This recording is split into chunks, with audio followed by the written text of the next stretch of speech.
నమస్తే మాటే మంత్రం కార్యక్రమానికి స్వాగతం. ప్రతివారం ఒక్కొక్క అంశం గురించి తెలుసుకుంటూ ఉంటాం. ఈ క్రమంలో అభద్రతా భావం గురించి ఇప్పుడు తెలుసుకోబోతున్నాం.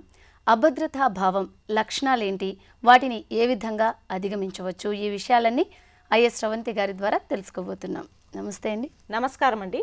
అభద్రతా భావం అంటే ఏంటండి? తన మీద తనకు విశ్వాసం కోల్పోయినప్పుడు కానీ, లేదా ఏదైనా అసౌకర్యానికి గురైనప్పుడు కానీ, ఆర్థికంగా సామాజికంగా తనకు ఎటువంటి అస్థిరత లభిస్తుందని ఆలోచించినప్పుడు కానీ కలిగే ఒక బలహీనమైన భావననే మనం అభద్రతా భావన అని అనవచ్చండి. ఈ అభద్రతా భావం అనేది ఎందుకు కలుగుతుంది? ఈ అభద్రతా భావన కలగటానికి చాలా కారణాలు ఉంటాయండి.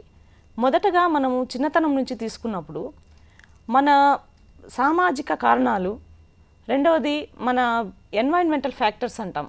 ఈ ఎన్వైరన్మెంటల్ ఫ్యాక్టర్స్లో ఒక చైల్డ్ సెంటర్డ్ ఎన్వైరన్మెంటల్ ఫ్యాక్టర్స్ అనేటివి ముఖ్యంగా ఉండాలండి. అంటే ఒక తల్లి తండ్రిని తీసుకున్నప్పుడు పిల్లవాడి భవిష్యత్తుకు పునాది వేసే విధంగా అక్కడ అట్మాస్ఫియర్ ఉన్నప్పుడు ఆ పిల్లవాడిలో ఎప్పుడూ అభద్రతా భావం కలిగే ఆలోచనలు సూచనలు ఉండవండి.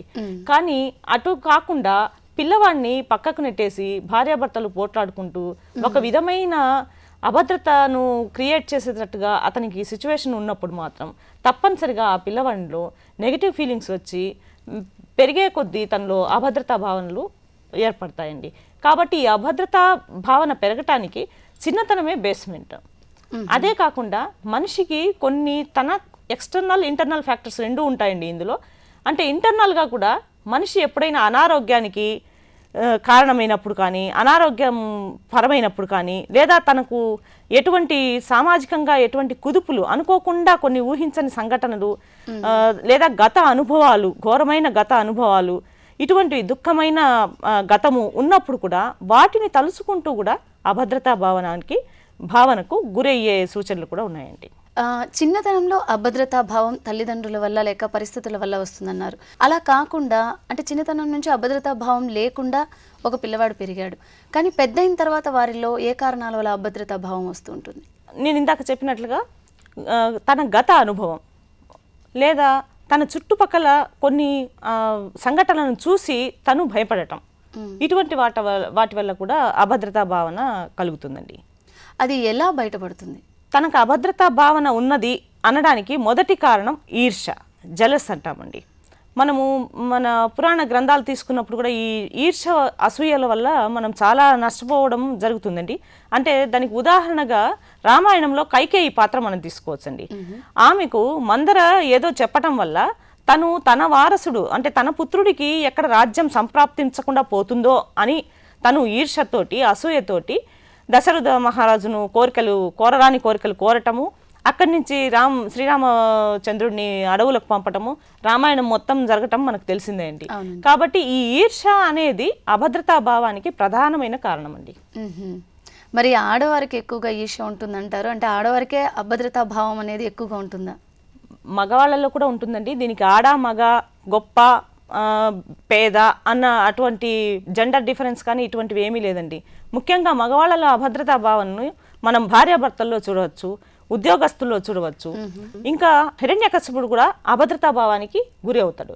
అంటే ఒక ఎదుటి వ్యక్తి మీద మనకు ద్వేషభావం ఉన్నప్పుడు మనలో అభద్రతా భావం అనేది పెరుగుతుంది. ఇక్కడ ప్రహ్లాదుని హిరణ్యకశిపుడిని తీసుకున్నప్పుడు హిరణ్యకశిపుడికి శ్రీహరి అంటే అక్కడ ద్వేషం. ఆ ద్వేషంతో తన మీద తనకే అభద్రతా భావన పెరిగి అతని నుంచి నిర్జింపబడతాడు. అదే ప్రహ్లాదుడికి శ్రీహరి అంటే పరమ భక్తి. సో దానివల్ల అతను పరమ భక్తుడుగా కీర్తింపబడినాడు. సో ఈ అభద్రతా భావనానికి కారణం ఏంటి అంటే ఈర్ష్య, అసూయ, ద్వేషం అని మనం చెప్పచ్చు.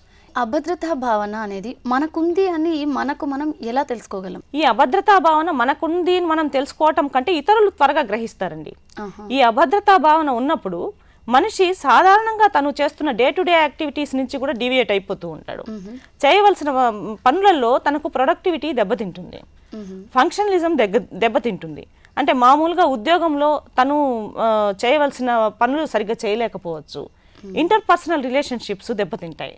అంటే ఫ్రెండ్స్ మధ్య కావచ్చు, లేదా ఒక ఉద్యోగస్తుడు ఎంప్లాయీ మధ్య కావచ్చు, స్నేహితులతోటి కావచ్చు, ఇటువంటి ఇంటర్పర్సనల్ రిలేషన్షిప్స్ అంటాం. అంటే మనిషికి మనిషికి మధ్య ఉన్న సంబంధ బాంధవ్యాలు దెబ్బతింటూ ఉంటాయండి. అది ప్రధాన కారణం.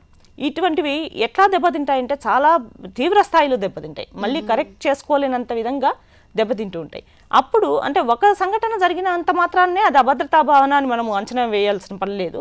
ఇటువంటివి అంటే సీరియల్గా జరుగుతూ వచ్చినప్పుడు, కంటిన్యూస్గా జరుగుతూ వచ్చి తన ప్రొడక్టివిటీని, తన పనితనాన్ని దెబ్బతీసినప్పుడు తప్పనిసరిగా అతను అభద్రతా భావానికి గురయ్యాడని మనము ఖచ్చితంగా చెప్పచ్చు. మరి అభద్రతా భావన గుర్తించి ఎవరైనా మీకు అభద్రతా భావన ఉందండి అంటే ఒప్పుకోవడం జరుగుతుందా?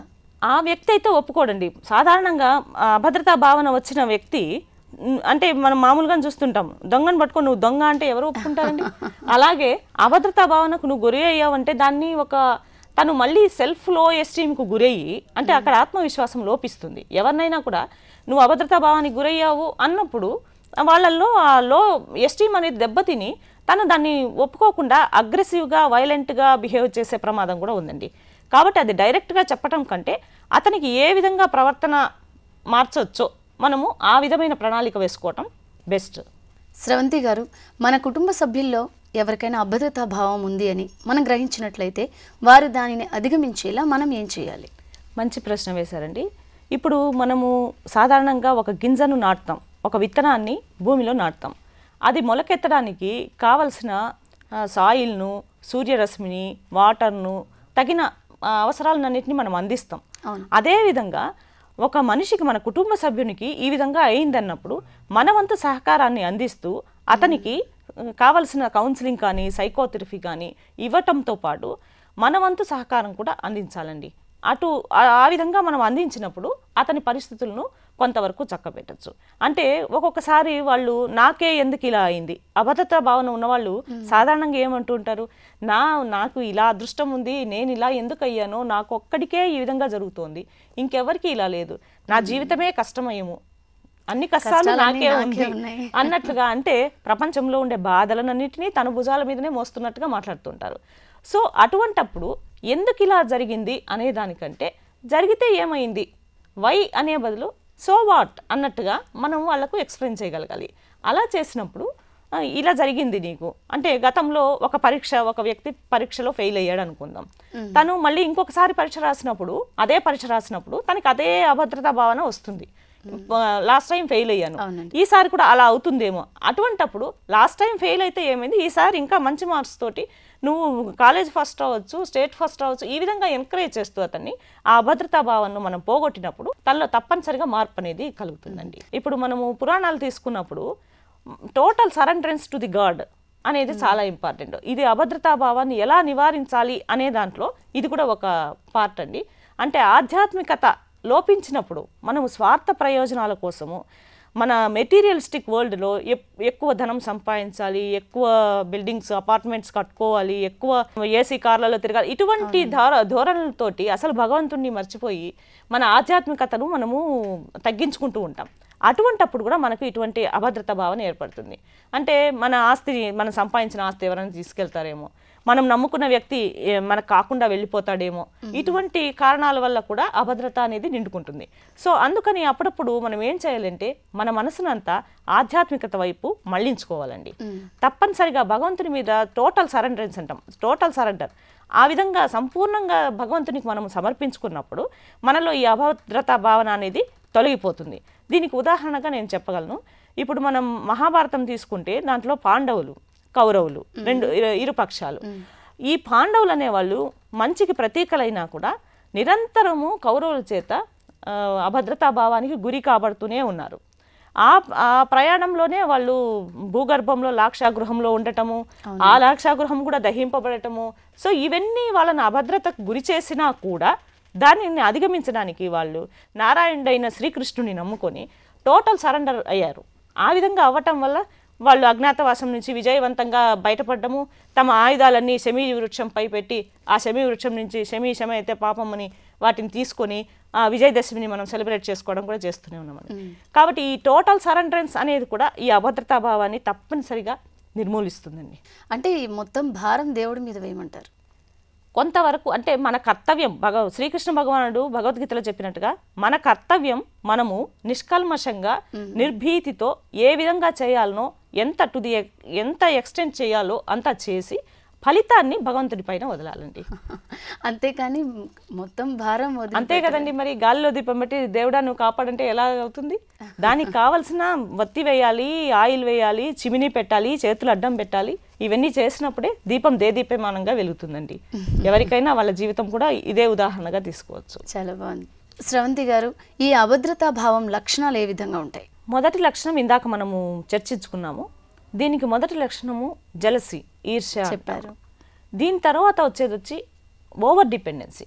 అంటే మామూలుగా చిన్నపిల్లలను చూస్తుంటాం, అభద్రతా భావానికి గురైన వాళ్ళు విపరీతంగా తల్లిపైన కానీ తండ్రిపైన కానీ ఆధారపడటం. అంటే చిన్న డెసిషన్ కూడా తను తీసుకోలేక ప్రతిదానికి ఎలా చేయాలి, ఎలా పెట్టాలి, ఏం చొక్కా వేసుకోవాలి, ఏం డ్రెస్ వేసుకోవాలి, ఇటువంటి వాటి మీద కూడా తల్లిదండ్రుల మీద ఆధారపడుతూ, అంటే ఒక స్టేజ్ వచ్చినాక కూడా తల్లిదండ్రుల మీద ఆధారపడటం. సిమిలర్లీ ఈ ఓవర్ డిపెండెన్సీ భార్యాభర్తల్లో కూడా మనం చూడొచ్చు. సాధారణంగా భార్యలు ఎలా ఉంటారంటే ప్రతి ఒక్క చిన్న విషయానికి కూడా భర్తల మీద ఆధారపడుతూ, అంటే ఒక బ్యాంకుకి వెళ్ళడం తెలీదు, బయట ఏ పని చేసుకోవటం తెలీదు, ఇండిపెండెంట్గా ఒకవేళ తప్పనిసరి పరిస్థితుల్లో భర్త భార్యకు దూరంగా వెళ్ళినా, విదేశాలకు కానీ ఎక్కడన్నా లేదు దూరంగా ట్రాన్స్ఫర్ అయి వెళ్ళినా, అటువంటప్పుడు కూడా ఒక స్త్రీ తన బాధ్యతలను తను ఇండిపెండెంట్గా చేసుకునే శక్తిని కూడా కోల్పోతుందండి. సో దీన్ని ఓవర్ డిపెండెన్స్ అంటాం.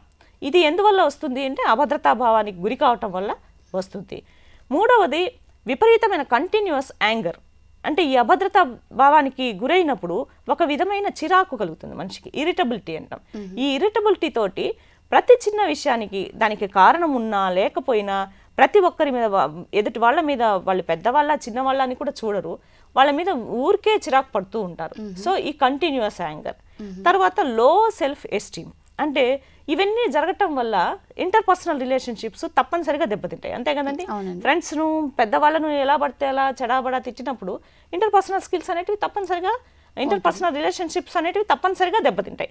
అటువంటప్పుడు వీళ్ళల్లో ఏమవుతుంది, నన్ను కావాలని అందరూ ఎలివేస్తున్నారు, నన్ను కావాలని అందరూ ఈ విధంగా హింస పెడుతున్నారు అన్నట్లుగా ఈ పర్సిక్యూషన్ మానియాకు గురయ్యి వీళ్ళల్లో ఈ ఆత్మ సెల్ఫ్ ఎస్టీమ్, సెల్ఫ్ కాన్ఫిడెన్స్, ఆత్మగౌరవం అనేది క్రమంగా లోపిస్తూ వస్తుంది. వీళ్లకు ఇటువంటి స్టేజ్కి వచ్చినప్పుడు వీళ్ళను బిహేవియర్ థెరపీ ఇవ్వటం ద్వారా, వీళ్ళను మెల్లిగా భగవంతుని పైన కొంత మళ్లించటం ద్వారా, అంటే భగవంతుని పైన మళ్లించడము అంటే టోటల్గా స్వామి గాలిలో దీపం పెట్టి స్వామి నువ్వే కాపాడు అని చెప్పడం సరైనది కాదు. కానీ అంటే మన పురాణాలు కానీ కావ్యాలు కానీ ఏం చెప్తున్నాయి, మనం చేసే పని, మన కర్తవ్యాన్ని, మన ఎఫికసీ వరకు చేస్తూ ఫలితాన్ని భగవంతుని మీద వదిలిపెట్టమని చెప్తున్నాయి. గాలి తగలకుండా చిమిని పెట్టాలి. ఇవన్నీ పెట్టినప్పుడే దీపము దేదీప్యమానంగా వెలుగుతుంది కదండి. ఆ విధంగా మనం కూడా మనం చేసే యత్నానికి భగవంతుని ఆశీస్సులు కోరుకుంటూ ముందుకు వెళ్ళినప్పుడు ఈ అభద్రతను కొంతవరకు నివారించవచ్చండి. మరి చిన్నపిల్లల్లో అభద్రతా భావంతో పెరిగినట్లయితే వాళ్ళు పెద్ద అయిన తర్వాత, అంటే అంత చిన్నతనం నుంచి అభద్రతా భావం అలాగే కొనసాగుతూ ఉంటే వాళ్ళల్లో ఎటువంటి లక్షణాలు కనిపిస్తూ ఉంటాయి? వాళ్ళల్లో కూడా దాదాపు ఇవే లక్షణాలు ఉంటాయి. కానీ ఇంకా కొంత ఏంటంటే అగ్రెసివ్నెస్ కూడా వస్తుంది. అడాలసెంట్ చిల్డ్రన్లో అయితే పెద్దవాళ్ళని లెక్క చేయకపోవటము, ఏ విధంగా అంటే ఆ విధంగా మాట్లాడటము, వాళ్ళ సలహాలు తీసుకోకపోవటము. స్రవంతి గారు, ఇటువంటి లక్షణాలు ఉన్న పిల్లల్ని తల్లిదండ్రులు గుర్తించినట్లయితే మరి వారు ఆ పిల్లల్ని ఏ విధంగా అటువంటి లక్షణాలు పోగొట్టడానికి ప్రయత్నించాలి? పిల్లవాడికి తల్లిదండ్రులు ఒక్కొక్కసారి ఇవ్వాల్సినంత గుర్తింపు ఇవ్వకున్నా, తన సామర్థ్యాన్ని గుర్తించలేకపోయినా కూడా పిల్లల్లో ఇటువంటి అభద్రతా భావనలు కలుగుతూ ఉంటాయండి. లేకుండా ఇంకొక రకంగా తీసుకుంటే పిల్లవాడి మీద విపరీతమైన స్థాయికి మించిన ఎక్స్పెక్టేషన్స్ పెట్టుకోవడం. అంటే ఒక పిల్లవాడికి మ్యూజిక్ టాలెంట్ ఉందనుకుందాం, ఆ పిల్లవాడి మ్యూజిక్ టాలెంట్ను తల్లి తండ్రిగా మనం పెంచి పోషించాలి. కానీ ఆ పిల్లవాడు ఆ మ్యూజిక్ తోటి పాడుతా తీయగాలోనే పాడాలి, లేదా స్టేట్ ఫస్ట్ రావాలి, పెద్ద విద్వాంసుడు కావాలి అని కోరుకోవటం మాత్రం అతని సామర్థ్యానికి మించిన ఎక్స్పెక్టేషన్ అవుతుంది. అక్కడ మళ్ళీ ఆ పిల్లవాడిలో మనమే అభద్రతా భావాన్ని కలుగు చేస్తున్నాం. ఎందువల్లంటే తను ఆ పని చేయలేనేమో అన్న ఒక శంకతోటి ఆ పిల్లవాడికి ఆత్మవిశ్వాసం తగ్గిపోయి తను పొరపాట్లు చేసే ప్రమాదం ఉంది. కనుక మనము పిల్లవాడి స్థాయిని గుర్తించి ఆ స్థాయి వరకే మనం ఎక్స్పెక్టేషన్స్ పెట్టుకోవాలి. స్రవంతి గారు, కొందరు అనుకుంటూ ఉంటారు, నేను చాలా నల్లగా ఉన్నాను, నలుగురిలోకి వెళ్ళలేకపోతున్నాను, నేను ఒక్క అడుగు ఎక్కువగా పొడవు ఉంటే ఎన్నో అద్భుతాలు చేసేవాడిని అని. కానీ ఇవన్నీ వాళ్లకు సాధారణంగా ఉన్న లోపాలే, సహజంగా ఉన్నవే. దాని గురించి వాళ్ళు ఆలోచించడం కూడా అభద్రతాభావం కిందకే వస్తుందా? అవునండి, తప్పనిసరిగా. ఎందుకంటే ఇప్పుడు ఒక పిల్లవాడు తనను ఇతరులతో పోల్చుకుంటున్నాడు. ఇతరులతో పోల్చుకున్నప్పుడు నేను తనకంటే నల్లగా ఉన్నాను, తనకంటే పొట్టిగా ఉన్నాను, తనకంటే ఆరోగ్యంలో లోపంగా ఉన్నాను, ఈ విధంగా భావించడం వల్ల తన ఆత్మవిశ్వాసం, తన పైన తన శక్తి సన్నగిలిపోతుంది. సో ఈ సెల్ఫ్ ఎస్టీమ్ ఎప్పుడైతే దెబ్బతింటుందో అప్పుడు తప్పనిసరిగా అభద్రతాభావం తిష్ట వేసుకుంటుందండి. సో అందుకనే మనం ఏం చేయాలంటే ఒకరితో పిల్లలను ఎప్పుడు పోల్చకూడదు, తల్లి తండ్రి పోల్చకూడదు, తాము పోల్చుకున్నా కూడా దాన్ని ఖండిస్తూ రావాలి. క్లినిక్ ఒక కేసు వచ్చిందండి. ఇందులో క్లయింట్ ఎలా ఫీల్ అవుతున్నాడంటే, ఒక ప్రముఖ నటుడు తనలాగా ఉన్నాడు, ఎందుకు తను అలా ఉన్నాడని కాకుండా ఒక ప్రముఖ నటుడు నన్ను చూసి ఆ విధంగా ఉన్నాడు మేడం, అతని క్రాఫ్ట్ నాలాగుంది, అతని కళ్ళు నాలాగుంది, అంటే దీన్ని డెల్యూషనల్ డిజార్డర్ అంటాం. ఈ అభద్రతాభావం ఎక్కువైపోయి ఈ డెల్యూషన్స్లోకి లేని ఉన్నట్టుగా ఊహించుకుంటున్నాడు. అటువంటప్పుడు మేము ఏం చెప్తామంటే, ఉంటే ఏమైంది, అతను ప్రముఖ నటుడు, అతనికి ఉన్న కంఫర్ట్స్ నువ్వు కూడా సంపాదించడానికి ప్రయత్నించు. ఎలా ప్రయత్నిస్తావు, నీ కర్తవ్యం నువ్వు చేయాలి. ఈ విధంగా ఆలోచించుతూ కూర్చుంటే నువ్వు ఏ పని చేయలేవు, ఆర్థికంగా బలపడలేవు, నీ విద్యావకాశాలు, ఉద్యోగ అవకాశాలు దెబ్బతింటాయి. ఈ విధంగా కౌన్సిలింగ్ చేసిన తర్వాత అతనిలో మంచి మార్పు వచ్చిందండి. సో ఇటువంటివి అంటే ఒకరితో మనము పోల్చుకోకూడదని పిల్లలకి ఎప్పుడు మనం చెప్తూ ఉండాలి. పెద్దవాళ్ళ పరిస్థితి అంటే మన లోపాలు మనకు తెలుసు కాబట్టి ఈ లోపాలను ఆలోచించడం కూడా అభద్రతా భావమేనా? లోపాలను ఆలోచించడం కంటే, అంటే దీన్ని మనము సైకాలజీ టర్మ్స్లో స్వాట్ అనాలిసిస్ అంటామండి. అంటే ప్రతి మనిషిలోనూ పాజిటివ్స్ ఉంటాయి, నెగిటివ్స్ ఉంటాయి, ప్లస్లు ఉంటాయి, మైనస్లు ఉంటాయి. కానీ మనం ఏం చేస్తాము, ఎక్కువ మన నెగిటివ్స్ గురించి చాలాసేపు బాధపడుతూ అక్కడే ఆగిపోతూ ఉంటాం.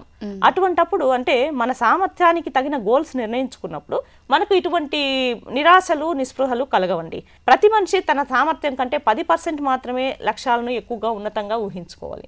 దాన్ని నెరవేర్చిన తర్వాత నెక్స్ట్ ఇంకొక లక్ష్యానికి వెళ్ళాలి. ఇలా చేసినప్పుడు మనలో ఆత్మవిశ్వాసం పెరుగుతుంది, అభద్రతా భావన కూడా తగ్గుతుంది. కొంతమంది చాలా యారగెంట్గా ఉంటారు. ఇటువంటి వాళ్ళకి ఏం చేయాలంటే చిన్న చిన్న లక్ష్యాలు, పనికిరాని లక్ష్యాలు ఇచ్చి వాటిని అధిగమించమని చెప్పాలి. అది అధిగమించినప్పుడు అతన్ని రీఇన్ఫోర్స్ చేయాలి. అంటే శభాష్ అనటం, వెరీ గుడ్, బాగా చేసేవనటం, అట్లా చెప్పినప్పుడు అతనిలో ఆత్మవిశ్వాసం పాళ్ళు పెరిగి ఇంకా నెక్స్ట్ వేరే గోల్ ఇచ్చినా కూడా చేయటానికి ప్రిపేర్ అవుతారు, రెడీ అవుతారు. ఇందాక నేను చెప్పినట్టుగా ఈ స్వాట్ అనాలిసిస్ అంటే swat stands for strengths, weaknesses, opportunities and threats. ఈ స్వాట్ అనాలిసిస్ అనేది ప్రతి ఒక్కరూ తమకు తాము అభద్రతా భావానికి గురి అయినప్పుడు కానీ, డిప్రెషన్కు లోనైనప్పుడు కానీ ఒక ప్రశాంతమైన గదిలో కూర్చొని ఒక పేపర్ పెన్సిల్ తీసుకొని చక్కగా ఈ విధంగా అనలైజ్ చేసుకుంటే తప్పనిసరిగా వాళ్ళలో అభద్రతా భావన అనేది తొలగిపోతుందండి. స్ట్రెంగ్త్స్, ఇందాక మీరు అన్నారు, నేను పొట్టిగా ఉన్నాను, నేను వీక్గా ఉన్నాను, నల్లగా ఉన్నాను, ఈ విధంగా ఆలోచిస్తూ ఉంటారు. అంటే అవి తనలో ఉన్న మైనస్ పాయింట్స్. అలా కాకుండా వీటితో పాటుగా తనలో ఏం ప్లస్ పాయింట్స్ ఉన్నాయి. అంటే ఈ ప్లస్ పాయింట్స్ అంటే మనకు మనం ఊహించుకోవటం కాదు, మనమే ప్రపంచానికి అంత అందంగా ఉన్నామని, మనమే ప్రపంచానికి అంత తెలివైన వాళ్ళమని ఇలా ఊహిస్తే మళ్ళీ అది పొరపాటు అవుతుంది. అలా కాకుండా మనం బయట వెళ్ళినప్పుడు మన ఫ్రెండ్స్ కానీ, మన తల్లిదండ్రులు, మన టీచర్స్, మన నైబర్స్, ఈ విధంగా కొంతమంది మనల్ని చూడంగానే మనలో ఉన్న ఈ లక్షణాలను కొన్నిటిని పొగుడుతూ ఉంటారు. ఈ విధంగా మన స్ట్రెంగ్స్ అంతా ఒక లిస్ట్ అవుట్ చేసుకోవాలి. తర్వాత మనలోని వీక్నెసెస్ను కూడా ఆబ్జెక్టివ్గా ఇన్ ద సెన్స్ అంటే మనకైతే ఒక రూలు, వేరే వాళ్ళకైతే ఇంకొక విధంగా ఆలోచించడం, దీన్ని సబ్జెక్టివిటీ అంటాం. అలా కాకుండా మనల్ని కూడా ఇతరులలాగా ఊహించుకొని ఆబ్జెక్టివ్గా మనలో ఉన్న లోపాలను, వీక్నెసెస్ని అంతా కూడా ఒక లిస్ట్ అవుట్ చేయటం. అంటే ఫర్ ఎగ్జాంపుల్ సత్వరం కోపం వస్తూ ఉంటుంది, పని ఉన్నా లేకపోయినా చిరాకు పడటం, విపరీతమైన కోపము, కళ్ళెరబట్టం, అన్ని వస్తువులు గిరాటేయటం, ఇటువంటివి కొన్ని వీక్నెసెస్ ఉంటాయి మనలో. ఆ వీక్నెసెస్ను కూడా అదే విధంగా లిస్ట్ అవుట్ చేసుకోవటం. ఇవి చేసుకున్న తర్వాత ఈ స్ట్రెంగ్త్స్ వల్ల మనకి ఏమేమి ఆపర్చునిటీస్, అవకాశాలు ఉన్నాయి అన్నట్లుగా ఆ అవకాశాలనంతా కూడా నేను ఫర్ ఎగ్జాంపుల్ ఒక మనిషి ఉంటాడు, అతను మామూలుగా ఒక వ్యక్తికి మామూలు ఎడ్యుకేషనల్ క్వాలిఫికేషన్స్తో పాటు తనకు ఒక స్కిల్ కూడా ఉంటుంది, ఒక నైపుణ్యం, ఒక వీణ వాయించవచ్చు, లేదా ఒక సంగీతం ఉండొచ్చు, ఒక నృత్యం ఉండొచ్చు, కవితలు రాయొచ్చు. ఇటువంటి వాళ్ళు దాన్ని అడిషనల్ స్కిల్గా తీసుకొని దీనివల్ల కూడా మనకి ఏదైనా ఆపర్చునిటీ ఉందా, ఈ విధంగా అంటే ఇదొకటే కాదు, ఇంకా తనలోని స్ట్రెంగ్త్స్ని బట్టి తనకి ఏ అవకాశాలు ఉన్నాయి అనేటివాటిని ఆపర్చునిటీస్ చిట్టాలో లిస్ట్ అవుట్ చేసుకోవాలి. తరువాత ఈ వీక్నెసెస్ ఇందాక చెప్పుకున్నాం, తనలోని లోపాలు, ఈ లోపాల వల్ల కొన్ని అవకాశాలు చేజారిపోతూ కూడా ఉంటాయి. సో వాటిని థ్రెట్స్ అంటాం. దానివల్ల కలిగే అపకారం, మనకి ఏమి దానివల్ల నష్టం జరుగుతుంది, వాటిని కూడా అంటే నేను ఇలా కోపగించుకోవటం వల్ల ఇంటర్పర్సనల్ రిలేషన్షిప్స్ నాకు దెబ్బతింటున్నాయి, నా బంధుత్వాలన్నీ పోతున్నాయి, నేను ఒంటరిగా మిగిలిపోతున్నాను. సో సమాజం అన్నాక నాకు అందరూ కావాలి, ఈ విధమైనటువంటి పాజిటివ్ థింకింగ్ తోటి ఆ థ్రెట్స్ని అంతా కూడా తను లిస్ట్ అవుట్ చేసుకోవాలి. ఇదంతా పూర్తయిన తర్వాత ఒక్కసారి మళ్ళీ అంతా ఓవర్వ్యూ చేసి తన పాజిటివ్స్ని పెంచుకోవాలి, నెగటివ్స్ని అదే తన వీక్నెసెస్ని తగ్గించుకుంటూ ఆపర్చునిటీస్ వైపు ప్రయాణిస్తూ ఉన్నప్పుడు ఈ అభద్రతా భావాన్ని తప్పనిసరిగా మనము హాయిగా ఎదుర్కొనవచ్చు. ఈ అభద్రతా భావాన్ని మనం ఏ విధంగా అధిగమించవచ్చు? ఈ అభద్రతా భావాన్ని ఫస్ట్ మనము సెల్ఫ్ అసెస్మెంట్ అంటాం, ఇందాక చేసింది స్వాట్ అనాలిసిస్. సో తన సామర్థ్యం ఎంత ఉంది, తను ఎంత లక్ష్యాన్ని నిర్ణయించుకోవాలి. అంటే తన సామర్థ్యం తక్కువ పెట్టుకొని విపరీతమైన లక్ష్యాలను ఎంచుకున్నప్పుడు మళ్ళీ అభద్రతా భావానికి గురవుతారు. సో తన సామర్థ్యానికి తగినంత లక్ష్యాన్ని ఏర్పాటు చేసుకోవటం, ఇది సెట్ గోల్స్. అంటే చుక్కాని లేని నావ ఎటువైపు ప్రయాణిస్తుందో మనకు తెలియదు. కాబట్టి ప్రతి ఒక్కరూ వాళ్లకు తన సామర్థ్యానికి తగిన గోల్స్ను నిర్ణయించుకోవటం ఒకటి. రెండవది కొంత ఎక్సర్సైజ్. ఈ ఎక్సర్సైజ్ ద్వారా అంటే యోగా, మెడిటేషన్ లేదా ఏరోబిక్ ఎక్సర్సైజెస్, వాక్ చేయటము, ఇటువంటి వాటి వల్ల కూడా కొంత అభద్రతా భావాన్ని అంటే మూడ్ స్వింగ్స్ను మనము కంట్రోల్ చేసుకోవచ్చండి. స్రవంతి గారు శారీరక వ్యాయామం ద్వారా అభద్రతా భావాన్ని కూడా అధిగమించవచ్చు అన్నారు. అవును. సాధారణంగా సైకాలజిస్ట్ అయినా డాక్టర్స్ అయినా కూడా ప్రతిదానికి శారీరక వ్యాయామంతో ముడిపెడుతూ ఉంటారు. అంటే ఆత్మవిశ్వాసం లోపించినా లేక ఏదైనా శారీరక రుగ్మతలున్నా ప్రతి ఒక్కరికి సూచిస్తూ ఉంటారు ఈ శారీరక వ్యాయామాన్ని. ఎందుకని? అంటే all psychological disorders, all physical disorders have their roots in psychological ailment అంటారండి. అంటే మన మామూలుగా పైకి కనబడే భౌతికమైన డిజార్డర్స్ కన్నిటికీ మూలం మానసిక రుగ్మతలే. ఈ మానసిక రుగ్మతలు ఎక్కడి నుంచి వస్తాయంటే మన మూడ్ స్వింగ్స్ నుంచి వస్తూ ఉంటాయి. ఈ మూడ్ స్వింగ్స్ మన బ్రెయిన్ నుంచి తయారవుతూ ఉంటాయి. సో ఈ బ్రెయిన్లో కొన్ని కెమికల్స్, న్యూరో ట్రాన్స్మిటర్స్ అనేటివి రిలీజ్ అవుతూ ఉంటాయి. వీటిని కంట్రోల్ చేయాలి అంటే తప్పనిసరిగా ఎక్సర్సైజ్ కావాలండి. అందుకనే ప్రతి ఒక్కరు, వాళ్ళు ఫిజిషియన్స్ కానివ్వండి, డాక్టర్స్ కానివ్వండి, సైకాలజిస్టులు కానివ్వండి, సైకియాట్రిస్టులు కానివ్వండి, ఎవరైనా కూడా వీళ్ళందరూ కూడా ఈ ఎక్సర్సైజ్ని ఎందుకు ప్రమోట్ చేస్తారంటే ఈ కారణంగానే అండి. అంటే మెదడు యాక్టివ్గా ఉండటం వల్ల ఆ ట్రాన్స్మిటర్స్ బ్యాలెన్స్డ్ లెవెల్లో ప్రొడ్యూస్ కావటం వల్ల ఈ మూడ్ డిజార్డర్స్ను నియంత్రించవచ్చు. ఒక్కసారి మనకు మూడ్ సెట్ అయ్యిందంటే దాని నుంచి మనం తీసుకునే డెసిషన్ మేకింగ్ కూడా పర్ఫెక్ట్గా ఉంటుంది. అక్కడి నుంచి ఈ భావనలన్నీ తగ్గుతూ వస్తాయి. స్రవంతి గారు, అభద్రతా భావంలో ఉన్నట్లు మనమే గ్రహించలేము, కుటుంబ సభ్యుల ద్వారా లేక స్నేహితుల ద్వారా తెలుసుకోవచ్చు అని చెప్పారు. వాళ్ళు మనకు చెప్పినట్లయితే దానిని అధిగమించడానికి స్వయంగా మనకు ఎటువంటి ప్రయత్నాలు చేయాలి? కొంతమందిలో ఇప్పుడు మీరు అడిగిన ప్రశ్నకు చక్కటి సమాధానం ఇస్తాను. అంటే కొంతమందిలో ఇటువంటి అభద్రతా ఫీలింగ్స్ కొంత తక్కువ పాళ్ళల్లో ఉంటాయి, కొంతమందిలో మరీ విపరీతంగా ఉంటాయండి. దీన్ని ఎలా అధిగమించాలి, తనకు తానుగా ఒక వ్యక్తి ఎలా అధిగమించాలి అంటే ఫస్ట్ తను నిజానికి అబద్ధానికి భేదం తెలుసుకోవాలి. అంటే తన ఊహకు తను ఉన్న ప్రస్తుత పరిస్థితికి కంపేర్ చేసుకోకూడదు.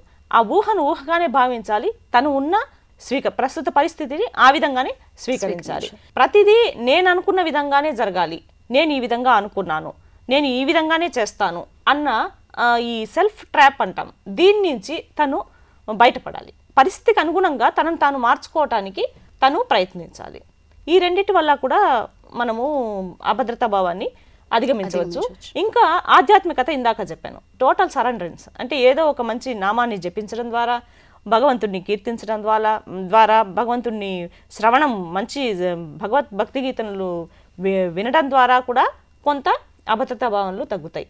దీన్ని ఇంకా సైంటిఫిక్గా మనము నివారించాలి అంటే హిప్నోథెరపీ ఇవ్వచ్చు, ఎమోషనల్ రిలీజ్ థెరపీ ఇవ్వచ్చు, లేదా హిప్నాసిస్ ద్వారా కానీ, లేదా జనరల్ కౌన్సిలింగ్ ద్వారా కానీ, ఈ విధమైనటువంటి ప్రక్రియల ద్వారా వాళ్ళను పర్ఫెక్ట్గా పూర్తిగా మనము మార్చవచ్చండి.